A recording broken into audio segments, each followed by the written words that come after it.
আসসালামু আলাইকুম সবাইকে। আশা করি আপনারা সবাই অনেক ভালো আছেন। আলহামদুলিল্লাহ, আল্লাহর অশেষ রহমতে আমরাও সবাই অনেক ভালো আছি।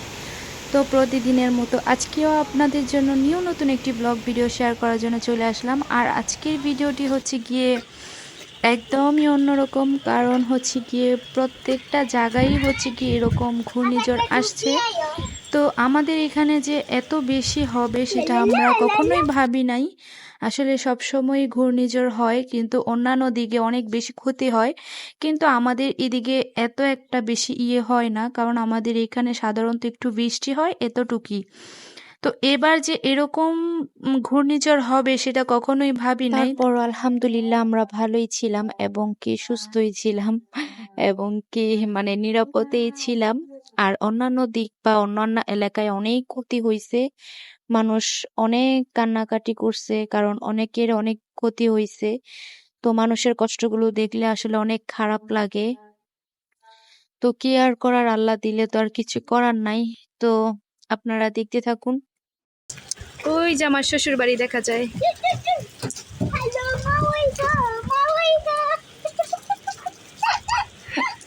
আসলে এই ঝড় বৃষ্টির কারণে হচ্ছে গিয়ে আমাদের বাড়িতে কারেন্ট ছিল না। আর আমাদের বাড়িতে হচ্ছে গিয়ে কারেন্ট চলে গেলে আসলে টাঙ্কির পানি একদম শেষ হয়ে যায়, কারণ হচ্ছে গিয়ে পানি এটা ওঠে না। তো কারেন্ট চলে যাওয়া মাত্রই হচ্ছে গিয়ে পানি একদম শেষ হয়ে যায়। তো সেই কারণে হচ্ছে গিয়ে এখান থেকে আমার আব্বা হচ্ছে গিয়ে বালতি ভরে হচ্ছে গিয়ে পানি নিয়ে যাচ্ছিল বাথরুমের জন্য, কারণ বাথরুমে ব্যবহার করার জন্য তো পানির প্রয়োজন। তো পানি তো নেই, খাবার পানি হচ্ছে গিয়ে রেখে দিছিল, আর হচ্ছে গিয়ে ইয়ের পানিটা ছিল না। তো সে কারণে হচ্ছে আমার বাবা বালতি ভরে ভরে হচ্ছে গিয়ে পানি নিয়ে গেছে। আসলে পানি সেটার জন্য রাখা হয়েছিল, কিন্তু পানি শেষ হয়ে গেছে, কারণ সারা দিন এবং কি সারা রাত কারেন্ট ছিল না। একদম সকাল থেকে একদম সারা রাত সেই কারেন্ট আসছে হচ্ছে গিয়ে আজকে সকালে। এমন একটা অবস্থা হয়েছে, আর এরকম বাতাস আমি কখনোই দেখি নাই। এরকম বাতাস আসলে মোবাইলে কতটা বোঝা যাচ্ছে আমি জানি না। অনেক বাতাস ছিল, আমি ওইখানে দাঁড়ায় থাকতে পারতেছিলাম না। আমার মনে হইতেছিল যেন আমাকে উড়াই নিয়ে চলে যাবে। এমন একটা অবস্থা, সত্যি অনেক খারাপ একটা অবস্থা হয়েছে। আর অন্যান্য এলাকায় তো অনেক বেশি পরিমাণ হয়েছে, মানুষের ঘর বাড়ি সব একদম অবস্থা অনেক খারাপ। আসলে মানুষ কান্না দেখলে সত্যি অনেক খারাপ লাগে, কারণ একটা মানুষের হচ্ছে গিয়ে এই ঘর বাড়ি, তারপর হচ্ছে গিয়ে মানুষের এই তো সামনে কুরবানি ঈদ, তো অনেকেরই অনেক স্বপ্ন, তো প্রত্যেকটা মানুষের স্বপ্নগুলোই হচ্ছে গিয়ে পানির সাথে চলে গেছে। আসলে কিছুই করার নাই।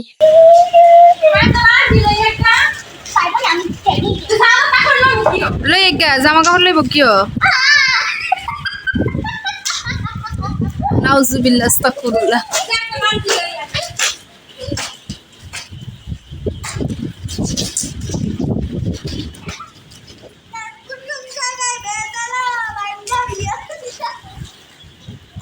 বালতি কাগজ চোপড় দুই দিকে বালতি জায়গায় থুইছে, বালতি বাতাসে উড়ে গেছে গা। পাহিমা তোমারে ঘরে গেলে দিব নে, বুঝছো?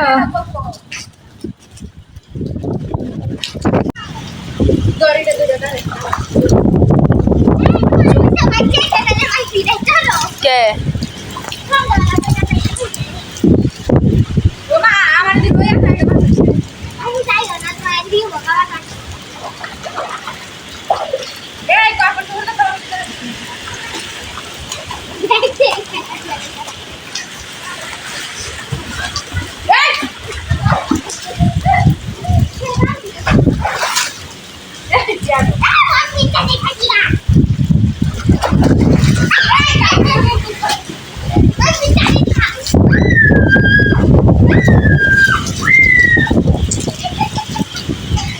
মেয়ের খালা, মেয়ের কাঁথা ধোয়, আর মেয়ের মা ভিডিও করে।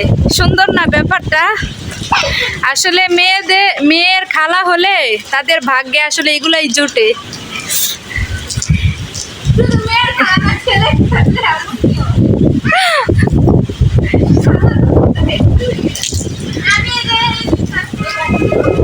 এ দেখিস খেতে গেলে তো এরা কাট দিয়া যাতা দিয়া আর ভাই মাই তো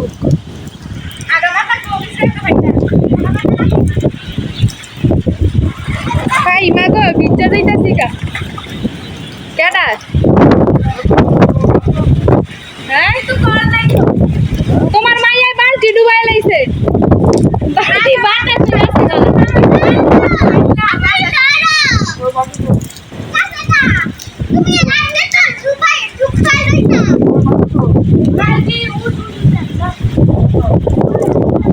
ডুববা গেছে গা তুমি থাকলে তুলতাল লইলে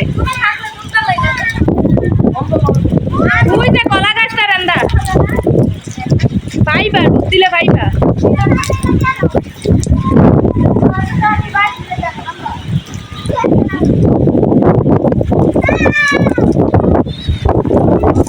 আমার বাবা অনেক বালতি বিছাইব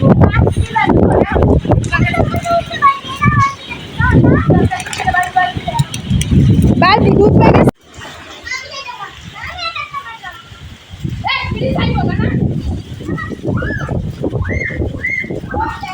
অনেক বাতাস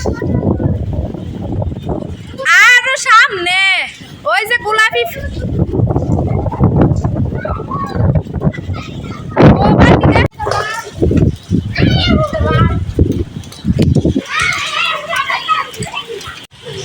দেই দেই আব্বা কদর হে সাইডেতে ডুব সামনে আয়ো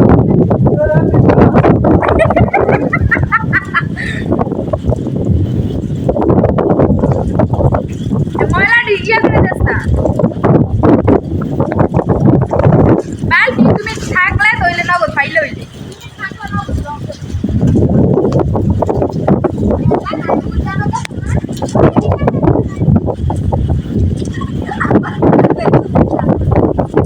আব্বাই কত ডুবাই আইলো এই সানছে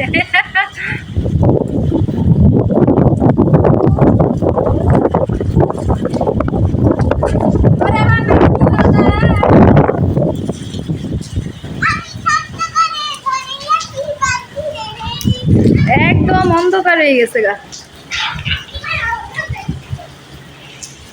আর তারপর হচ্ছে কি আমি আপনাদের সাথে কিছু কথা শেয়ার করি। আমি হচ্ছে কি এখানে আসার পর পানিগুলো দেখে মানে আমার লোভটা সহ্য হচ্ছিল না যে কখন আমি এটার মধ্যে গোসল করব।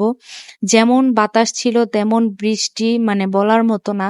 আর হচ্ছে কি এই যে নদীটা দেখতেছেন, এটা মানে এত পরিমাণ এই যে কচুরি দিয়ে একদম ভর্তি ছিল। মানে এটাতে যে কত বছর ধরে গোসল করি না আসলে আমি নিজেও জানি না। মানে আমার মনেও নাই আমি কত বছর ধরে এখানে মানে গোসল করতে যে পারি না। আর আজকে এই নদীটাকে আমি এরকম ফ্রেশ দেখে মানে আমার আর লোভ সহ্য হচ্ছে না। মানে আমি কিন্তু এ নিয়ে ২ বার গোসল করছি। মানে ওই সময় হচ্ছে গিয়ে আমি আসছি হচ্ছে গিয়ে ফাহিমা এখানে কাপড় ধুবে। তো ফাহিমা তো একা, এ কারণে হচ্ছে কি আমি তার সাথে আসছি। তো এসে পানিগুলা দেখার পর আমি জাস্ট অবাক হয়ে গেছি। মানে এত সুন্দর পানি। আর ফাহিমা হচ্ছে গিয়ে আসছে ফাতেমার কাঁথাগুলো ধোয়ার জন্য। আসলে জানেনই ছোট বাচ্চা থাকলে কি পরিমাণ কাপড়-চোপড় নোংরা হয়। তো এগুলা তো আর বালতি ভরে রেখে দেওয়া যায় না। কারণ কাপড়-চোপড় গুলা থেকে হচ্ছে গিয়ে দুর্গন্ধ বের হয় সে কারণে।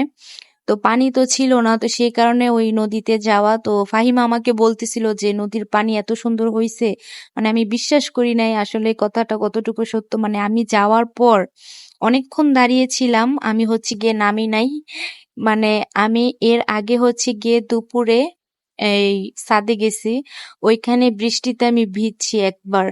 তো ওইখানে ভেজার পর হচ্ছে গিয়ে আবার মানে ঘরে এসে একটু পানি ঢালছি, তারপর আবার কাপড় চোপড় চেঞ্জ করে পড়ছি। তো পড়ার পর হচ্ছে গিয়ে আজ মানে যেই টাইমে আমি নদীতে গেছি ওইটা হচ্ছে গিয়ে আসরের মানে আজানের পর বিকেল টাইমে। তো ওই টাইমে হচ্ছে গিয়ে ওইখানে গেছি, যাওয়ার পর আমি তো এটা দেখে আর মানে আমার আর সহ্য হচ্ছিল না। তারপর এক প্রকার আমি নেমেই গেছি। তারপর নামার পর হচ্ছে গিয়ে একটু ডুবালাম, আপনারা তো দেখলেনই। তো অনেকক্ষণ আমি ওইখানে ছিলাম। তারপর হচ্ছে গিয়ে আইসা তারপর আবার শরীরে পানি ঢালছি। তো বৃষ্টি, তো সে কারণে হচ্ছে গিয়ে আমার মা এইদিকে গরুর মাংস আর হচ্ছে গিয়ে খিচুড়ি রান্না করতেছিল। আর কারেন্ট নাই আমাদের, হচ্ছে গিয়ে এটাকে কি লাইট বলে, মানে কারেন্ট যাওয়ার পর হচ্ছে জ্বলে। অনেকেই ভাবতে পারেন যে আমাদের ঘরে হয়তো বা কারেন্ট ছিল, আসলে কারেন্ট নাই। আমার মোবাইলে বিশ্বাস করেন 1% চার্জও ছিল না। আমার ফোন একদম মানে বন্ধ হয়ে গেছে। তো আমি ভিডিওগুলা করছি হচ্ছে গিয়ে আমার মায়ের মোবাইল দিয়ে আপনাদের সাথে শেয়ার করার জন্য।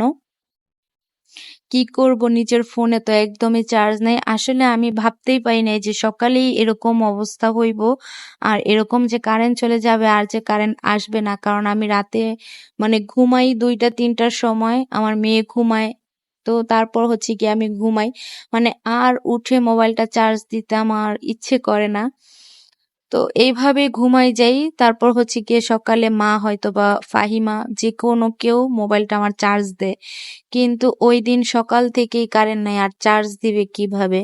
মানে যতটুকুই চার্জ ছিল, মানে দুপুরের পর হচ্ছে গিয়ে একদমই শেষ। তারপর হচ্ছে গিয়ে কারেন্ট আসছে আজকে সকালে, তারপর হচ্ছে ফোনটা চার্জ দিতে পারছি। আর হচ্ছে গিয়ে আমাদের বাসায় ওয়াইফাই লাইনও নাই, কারণ এরকম তুফানের মধ্যে আবার লাইন কোথা থেকে থাকবে। তো লাইনটাও নাইকা, সেই কারণে আপনাদের সাথে আজকে ভিডিওটা শেয়ার করতে পারছি না। আপনাদেরকে এই ভিডিওটা হয়তো বা কাল শেয়ার করা হবে। তো এখন হচ্ছে গিয়ে আমরা সবাই খাওয়া দাওয়া করতেছিলাম। তারপর হচ্ছে গিয়ে এখানে ফাহমিদাও খাইতেছিল। তো আসলে বৃষ্টির মধ্যে এরকম ভাবে মানে খিচুড়ি আর মাংস খাওয়ার মজাই আলাদা। আসলে আমরা এখানে খিচুড়ি আর মাংস খাচ্ছি, কিন্তু অন্যান্য দিকে হচ্ছে গিয়ে মানুষগুলা যে এত পরিমাণ কষ্ট করতেছে। ওই যে বলে না যে বৃষ্টি আসলে সবার জন্য সুখের হয় না, ঠিক তেমনই কিছু মানুষ আছে, ওরা হচ্ছে গিয়ে অনেক কষ্ট করতেছে। তো কি আর করার, ভাগ্যে যদি কষ্ট লিখা থাকে কষ্ট করতে হবেই, কিছুই করার নাই। তারপরও মানুষের কষ্টগুলো দেখলে অনেক খারাপ লাগে, যা বলার মতো না। তো এখন হচ্ছে গিয়ে আপনারা যে ভিডিওটা দেখতেছেন এটা হচ্ছে গিয়ে কয়েকদিন আগের ভিডিও, কারণ এটা হচ্ছে গিয়ে করা হয়েছিল কিন্তু শেয়ার করা হয় নাই। আমি অসুস্থ ছিলাম, সে কারণে আমার বাবা আম নিয়ে আসছিল। তো এই আমগুলো হচ্ছে গিয়ে এখন ঝুড়িতে ঢেলে নিতেছে। আর যারা আমার ভিডিওটি দেখছেন শেষ পর্যন্ত, তাদের সবাইকে অনেক ধন্যবাদ। আশা করি আপনাদের সবার কাছে আমার ভিডিওটি ভালো লাগছে। আর যারা আমার ভিডিওটি দেখছেন অবশ্যই লাইক কমেন্ট শেয়ার করে দেবেন আর সাবস্ক্রাইব করতে ভুলবেন না প্লিজ। আমার ভিডিওগুলা বেশি করে শেয়ার করবেন আর আমার চ্যানেলটাকে সাবস্ক্রাইব করে দেবেন যারা আমার ভিডিওটি নতুন দেখতেছেন। আর হচ্ছে গিয়ে এখন মা আমগুলো কাটতেছিল। আমগুলো হচ্ছে গিয়ে উপর দিয়ে দেখতে এত বেশি সুন্দর, কিন্তু ভিতরে আসলে অতটা মিষ্টি না। আসলে কিছু মানুষ আসছে দেখবেন, উপরে দেখতে খুবই সুন্দর মানুষের মতোই, কিন্তু ভিতরে হচ্ছে গিয়ে তার মনুষ্যত্ব বোধটা আসলে নাই। আর ওইদিকে হচ্ছে দেখেন আমার বুড়ি কিভাবে শুয়ে আছে, সে আমগুলো ধরবে। মানে আমগুলো হচ্ছে গিয়ে সে ধরতে পারতেছে না, তার অনেক কষ্ট লাগতেছে, আমগুলোকে সে ধরতে পারতেছে না। সে এখন অনেক পাকা হইছে, মাশাআল্লাহ আলহামদুলিল্লাহ। আমার বুড়ি এখন একটু একটু করে দাঁড়াতে পারে, একটু একটু করে হাঁটতে পারে। সবাই দোয়া করবেন আমার মাটার জন্য। আল্লাহ যেন আমার মাটাকে দীর্ঘ নেক হায়াত দান করে, তাকে যেন সবসময় সুস্থ রাখে, ভালো রাখে।